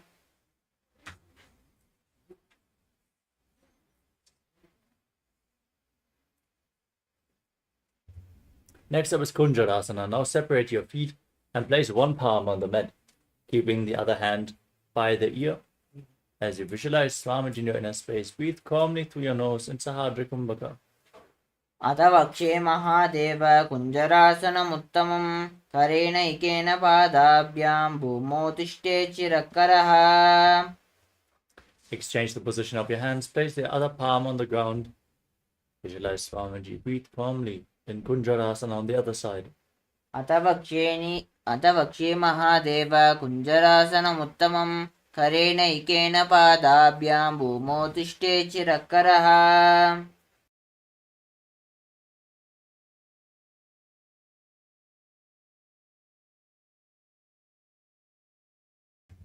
The next asana is Kadambasana. Now squat down all the way. Keep your heels together and close to your perineum as you hold onto your ankles and raise your feet off the ground, balancing on your heels as you visualize yourself as a Kadamba tree, a pious tree that promotes a long life in Kadambasana. पार्श्वेभ्यां भूमिं वष्टभ्य हस्तद्वयेन गुल्पौ धृत्वा तिष्ठेत् काडम्ब भवति.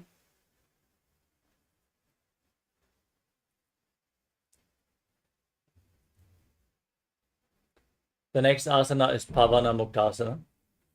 Now place your feet flat and hold onto your knees as you pull them against your chest. Breathe deeply through your nose in Sahadra Kumbhaka.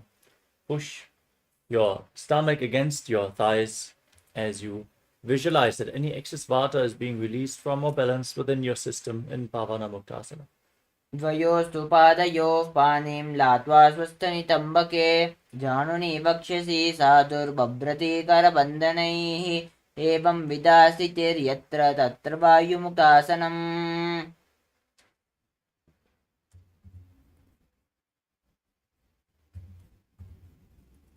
Next up is Chakorasana. As you lift one leg behind your neck, you can keep your hands at the side of your body. Then lift your entire body off the ground. Extend the front leg. As you gaze to your third eye, visualize yourself as a powerful source of energy. पूर्वतानं चतुष्पातं पीठं वज्रासनं तथा. Next up is Dhanurasana 2. Now hold on to the big toes in Prana Mudra. As you extend the left leg and pull the right foot towards your ear as if you're pulling a bowstring, visualizing yourself as a bow in Dhanurasana 2. पादाङ्गुष्ठौ तु पाणिभ्यां गृहीत्वा श्रवणावधि धनुराकर्षकाकृष्टं धनुरासनमीरितम्.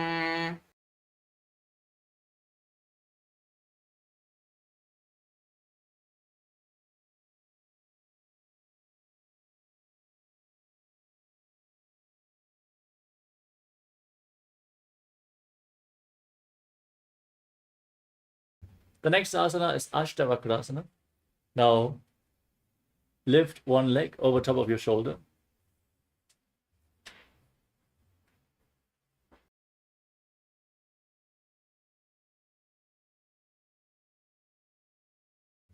As you hook the left foot over the right foot, extend your legs out to the side, lean forward and balance on your arms, visualizing yourself as a flying crane. वासिष्ठमतकौण्डिन्यं मूर्धकुक्कुटमेव च अष्टावक्त्रमतोत्थानं मयूरं सेतुबन्धनम्.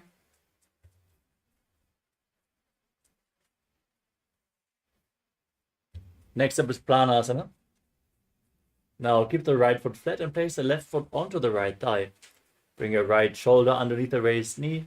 As you gaze up towards your third eye, visualize that you are immortal and able to exist solely on prana and Pranasana. एतत् प्रभेदं वक्ष्यामि करोति yes चामरः एकपादमुरो बद्ध्वा सन्देन्यत्प्रादरक्षणम्. एतत् प्राणासनं नाम सर्वसिद्धिप्रदायकम्.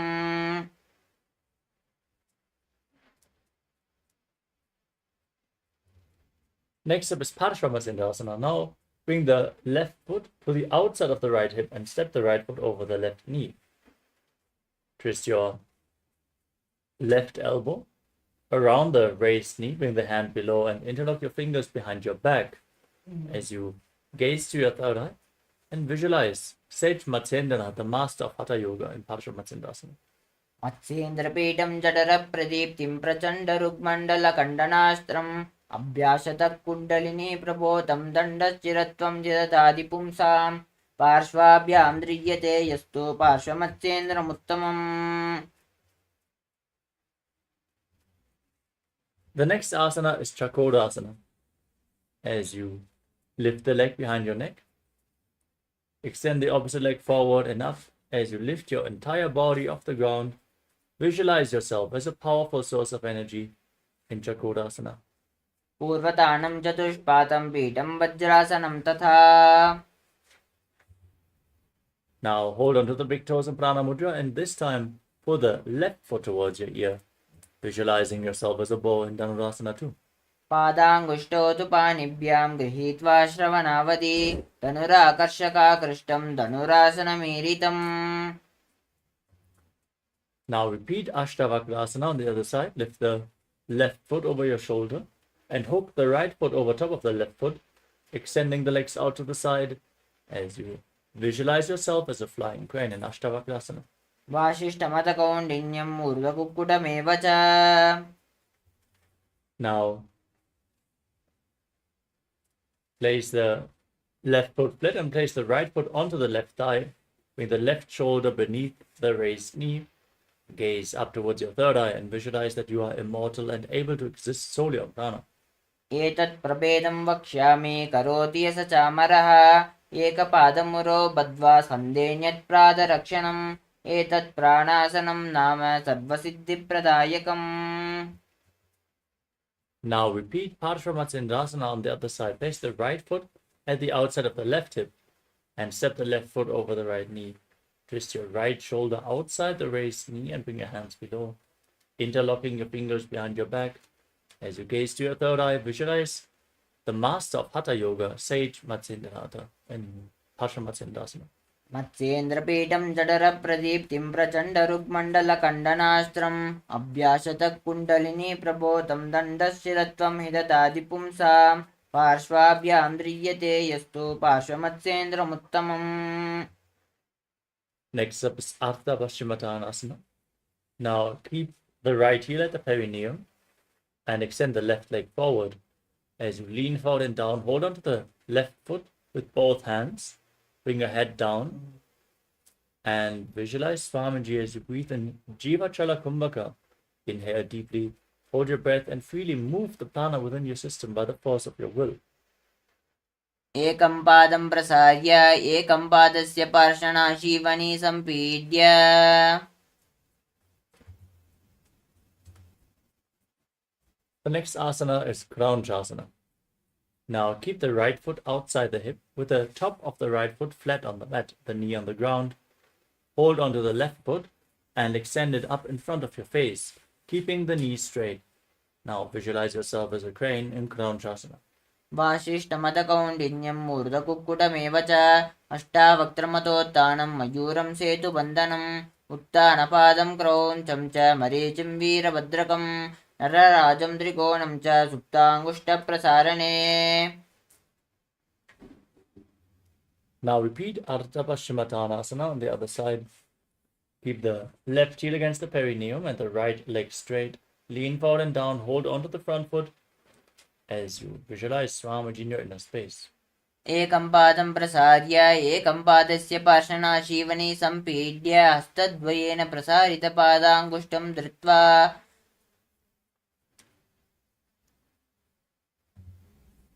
Now bring the right foot outside the hip, the top of the right foot flat on the ground, and the left foot outside the hip, and raise the right foot in front of your face. As you visualize yourself as a crane, Krauncha in Kraunchasana, the crane posture. वासिष्ठमतकौण्डिन्यं मूर्धकुक्कुटमेव च अष्टावक्त्रमतोत्थानं मयूरं सेतुबन्धनम् उत्थानपादं क्रौञ्चं च मरीचिं वीरभद्रकं नटराजं त्रिकोणं च सुप्ताङ्गुष्ठप्रसारणे. The next asana is Swastikasana. Now sit in a cross-legged posture and keep your feet in between the thighs and calves. Now gaze to the tip of the nose and embody peace, well-being, good fortune, and prosperity as you visualize a swastika with your hands on the knees, breathing in Jivachala Kumbhaka, Swastikasana. जानोर्वोरन्तरे सम्यक् कृत्वा पादतले उभे ऋजुकाय समाशीन स्वस्तिकं तत्प्रचक्षते. Next up is Gorakshasana. As you maintain the same posture, cover your heels with your hands. Tuck your chin to the chest in Jalandhara Bandha. Gaze to the tip of the nose. And visualize the great sage Goraknath, the founder of the Natha Yoga Hindu Sampradaya. जानोर्वोरन्तरे पादौ उत्तानौ व्यक्तसंस्थितौ गुल्पौ चाचाद्यहस्ताभ्यामुत्थानाभ्यां प्रयत्नतः कण्ठसङ्कोचनं कृत्वा नासाग्रम् अवलोकयेत्. गोरक्षासनमित्याहुर्योगीनां सिद्धिकारणम्.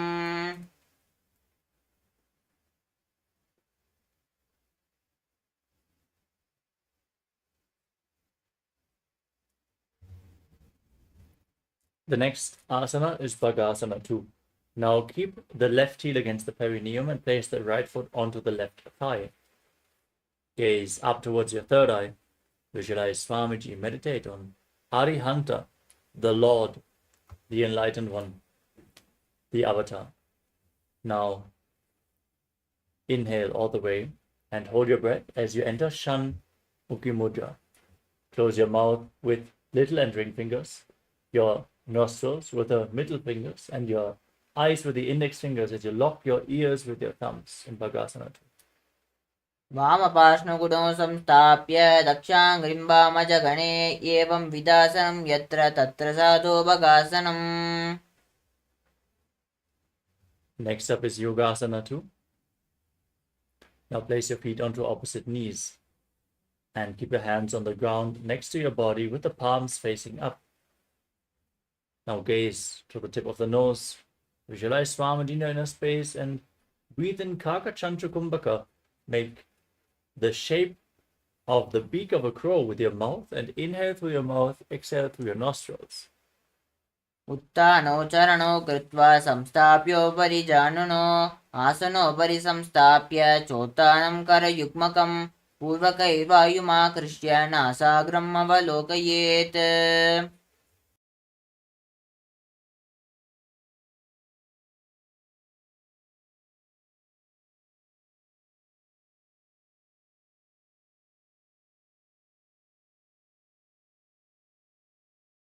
Next up is Urdhva Kukutasana.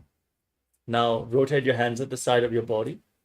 Gaze forward as you lift your entire body off the ground and visualize yourself as a rooster. वासिष्ठमतकौण्डिन्यं ऊर्ध्वकुक्कुटमेव च.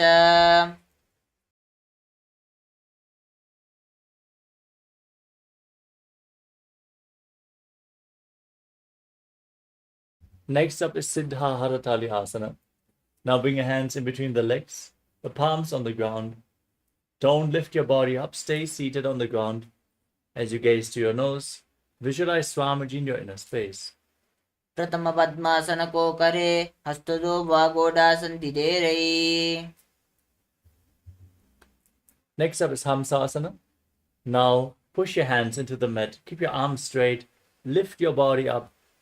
As you pull your knees up towards your chest, gaze to your nose and visualize yourself as an elegant swan. Kukkutasana स्थित्वा स्कन्धपर्यन्तं नीत्वा. Next up is Karmukhasana. Now raise your hips up and push your hands through the legs behind your body, interlocking your hands in Parusha Mudra with your forehead on the ground in front of you, visualizing yourself as Pinaka, Lord Shiva's bow in Karmukhasana. प्रथम पद्मासनको करे गोडासन्धिमाहि करिधेरै. Next up is Kurmasana 2. Now lift your knees off the ground and bring your hands through the legs, in between the thighs and calves. Then bend your elbows up and hold on to the respective shoulders with your hands as you visualize yourself as a turtle, having a stable body and mind to live for hundreds of years. वामी जङ्गपरिदक्षिणपावा दाहिनी जङ्गपरिभामिल्यावा. Next up is Granthi Bedasana. Now maintain the same posture, tuck your chin to the chest, Sinjalandharabandha, gaze to your nose, and feel that all the granthis, the knots in your energy channels, in your spine, are being cut in Granthi Bedasana. अथ वक्ष्ये नीलकण्ठ ग्रन्थिभेदासनं शुभं ज्ञात्वा रुद्रो भवेत् क्षिप्रं सूक्ष्मवायुनिषेवनात्. Now roll onto your back, keep your arms through the legs, and hold onto the respective shoulders. As you gaze to the tip of the nose, embody a turtle laying on its back in Uttana Kurmasana. कुक्कुटासनबन्धस्थं कराभ्यां धृतकन्धरम्.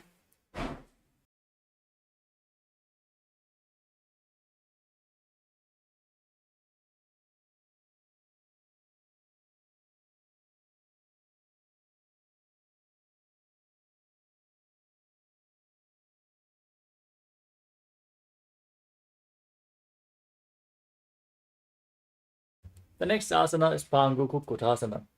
With your legs in Padmasana, bring your hands through the legs and place one palm on the ground. Hold the wrist of that hand with the opposite hand, lifting your entire body off the ground on one arm. As you visualize yourself as a rooster, still breathing in Kakachantra Kumbhaka through your mouth. कुक्कुटासनं स्थित्वा एकेन हस्तेन अन्यस्य मणिबन्धनं धृत्वा. Now exchange the position of your hands. Place the other palm on the ground and lift your body up in Pangu Kukkutasana on the other side. कुक्कुटासनं स्थित्वा एकेन हस्तेन अन्यस्य मणिबन्धनं धृत्वा. Next up is Gridasana. As you sit in Padmasana, place your elbows on the toes and interlock your fingers in Parusha Mudra. As you rest your chin on the knuckles, press your thumbs against your throat, and visualize that you have gone beyond all greed and covetous in Gridasana. जानोर्वोरन्तरे पादौ उत्थानौ व्यक्तसंस्थितौ गुल्पौ चाचाद्य हस्ताभ्याम् उत्थानाभ्यां प्रयत्नतः कण्ठसङ्कोचनं कृत्वा नासाग्रम् अवलोकयेत् गोरक्षासनमित्याहुर्योगीनां सिद्धिकारणम्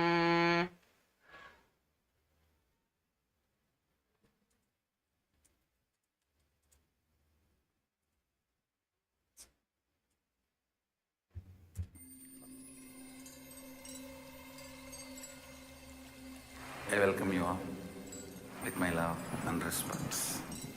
Let you all open all your three eyes. Om Nithyananda Paramashivoham.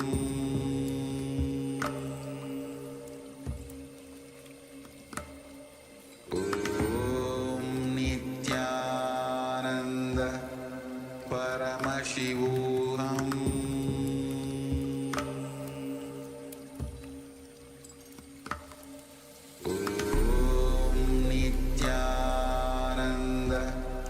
Paramashivoham.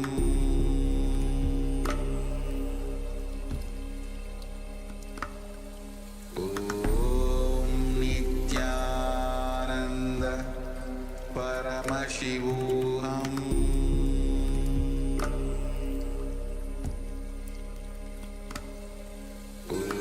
Om Nithyananda Paramashivoham. Paramashivoham. Om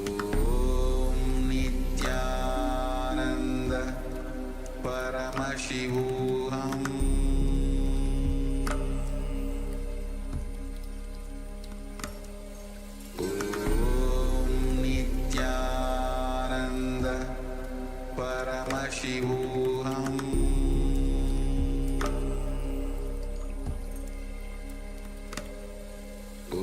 Om Nithyananda Paramashivoham. Paramashivoham.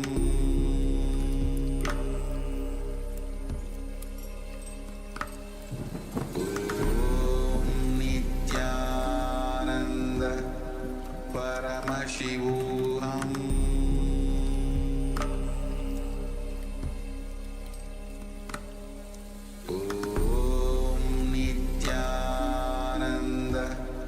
Paramashivoham. Om Nithyananda Paramashivoham.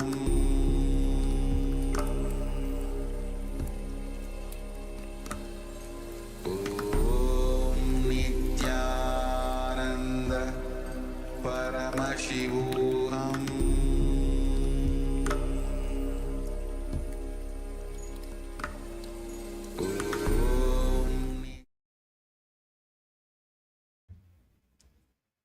Nithyananda, sorry for the technical glitch. So let us now continue with the next asana. Next is the Padmasana 3. With your legs folded in the Padmasana posture, hold one hand over the other, the palms facing upwards. Gaze to the tip of your nose. Visualize Swamiji in your inner space in Padmasana 3. उत्तानो चरणो विदाय विधिवक्षस्थि स्थितौ योगिरात्. Next, we'll be entering into the Padmasana 4. Place your palms on top of the knees. Keep your spine straight. Gaze to the tip of your nose. Visualize Paramashiva in your inner space. एतत् पद्मासनं कुर्यात् प्राणवायुप्रसिद्धये सुभासनं सदा ध्यायेत् पूरयित्वा पुनः पुनः.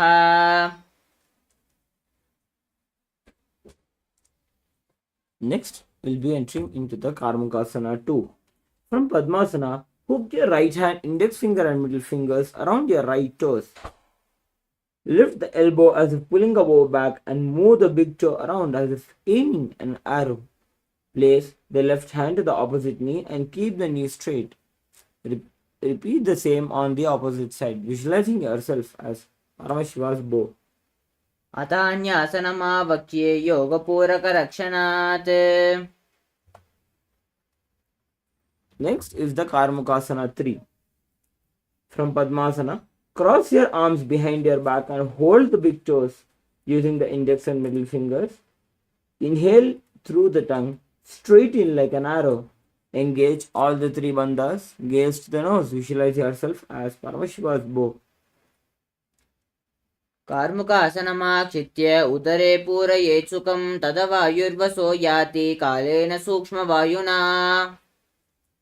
Next, entering into the Dridhasana.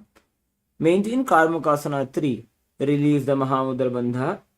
Engaging only the Mula Bandha, that is your perineal muscles. Lift the chest up and gaze to the third eye. Visualize you are the action of Paramashiva's third eye. Anything which you come across, you destroy. ऊरुभ्यामुपरि स्थाप्य पादयुग्मं प्रयत्नतः दक्षिणं सव्यदेशे च सव्यं दक्षिणदेशके. Next, we'll be entering into the Nagrasana. From Padmasana, wrapping your arms behind your back, hold the opposite big toes and lay down on your elbows with the thighs and back. Gaze to the tip of your nose, visualize yourself as a snake. प्रथम पद्मासन कोंडाने दो हाथ पाचाने आने. Next is the Kandukasana. Now, lying down on your back, releasing the Padmasana, bend your knees and bring the feet off the ground.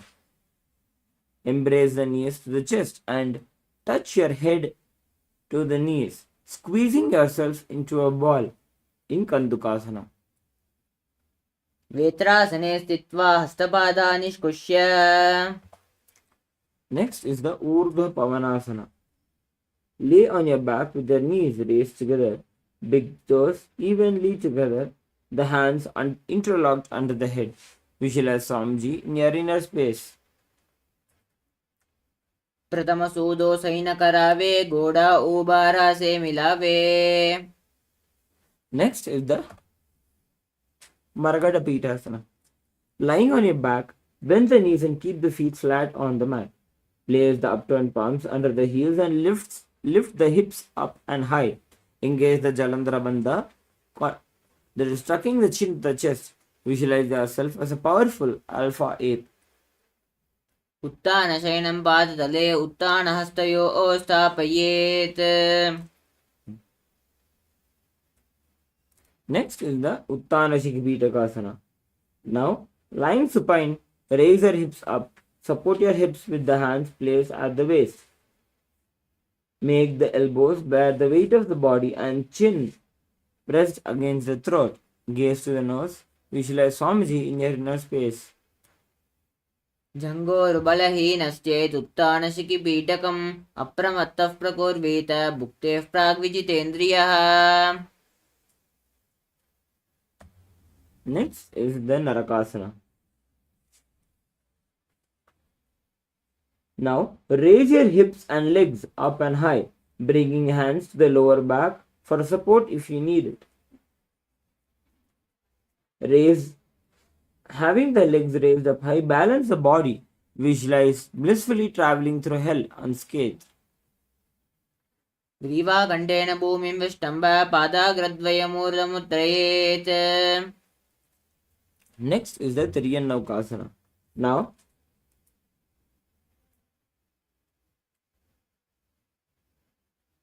bring your hands to the lower back, keeping the elbows on the mat. Raise the legs up vertically, slowly lower them at an angle, keeping the core engaged. Visualize you are a boat crossing the ocean of samsara. नौकावस्थित्वा ऊर्ध्वं पादाग्रद्वयं नयेत्. Next is the Dvajasana. Now, again raising your legs up straight. Bring the hands back on the mat. The elbows, shoulders and hands remaining on the mat. Keep the legs vertical and hold. Visualize here the KAILASA flag respected across all the nations. तिर्यन्नौकावद्ग्रीवा पृष्ठकूर्परैः भूमिं वष्टभ्य.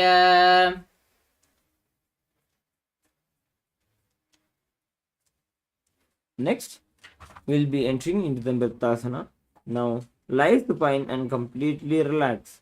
Avoid all movements in your body. Visualize the body is dead and the supreme pontiff of Hinduism is liberating you.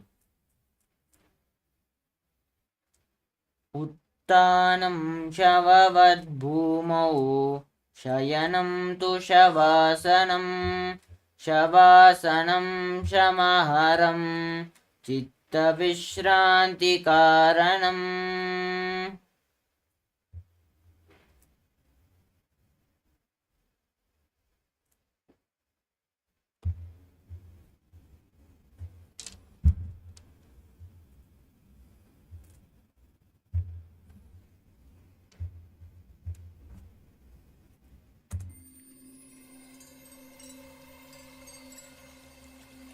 I welcome you all with my love and respects. Let you all open all your three eyes. Om Nithyananda Paramashivoham.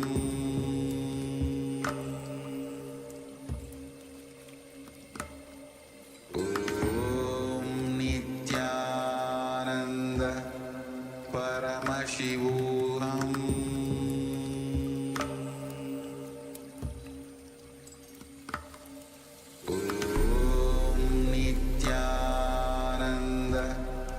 Paramashivoham.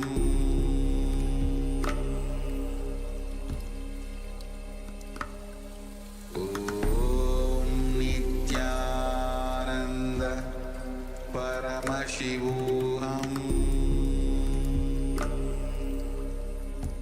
Om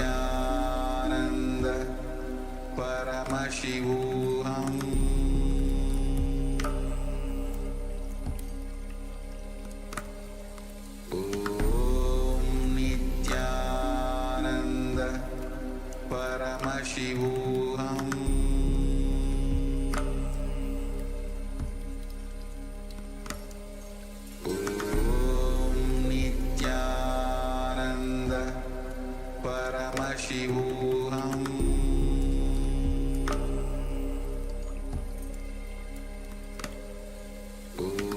Om Nithyananda Paramashivoham. Paramashivoham.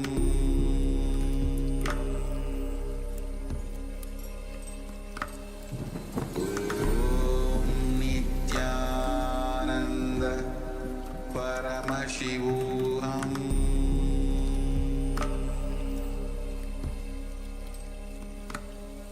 Om Nithyananda Paramashivoham.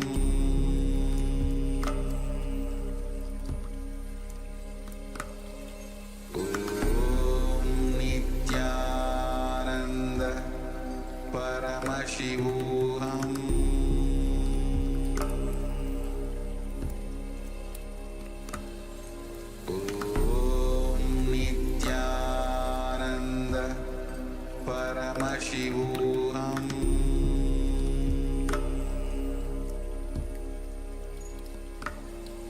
Om Nithyananda Paramashivoham.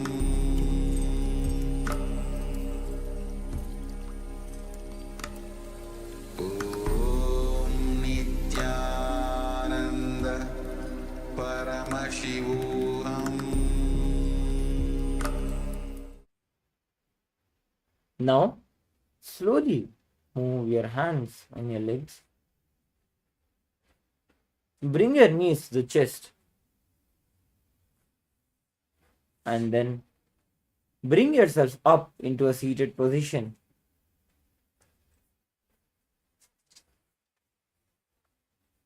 Now, let us conclude this yoga session